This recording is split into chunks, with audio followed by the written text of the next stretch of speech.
plus. Pero kay nakita ba niya ang katahong, no? Na resulta ba niya ang fruit of preaching the gospel. That's why gibuak niya ang alabaster flask. So dili mga igsoon, makita nato nga gi-offer ni Mary ang alabaster flask diha sa atong Ginoo.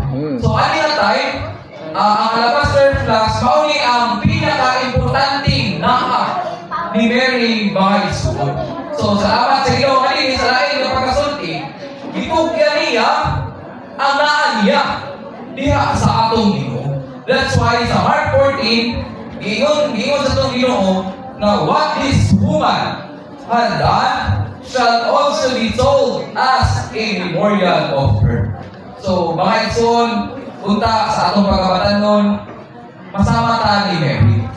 Mary, doon na siya alabaster flask, o iyan yung gitugyan tanan diha sa atong Ginoo. So, sa adlaw po sa atong pagkabatanon, una mga igsoon, kailangan tang makaduhog sa Ebanghelyo, then, doon ay fruit na may resulta na may magdala nato, na itugyan nato, tanang utang or tanang daan nato, diha yun sa atong Ginoo mga igsoon. So, ingon ini, we can offer to the Lord only what is most precious. So, kinahanglan gaya nato timbang-timbangon kung unsa ang precious alam nato. So, sa may precious na daan nato. So, may bala niya ito mga igsoon sa next na point. So, brothers, atong basahon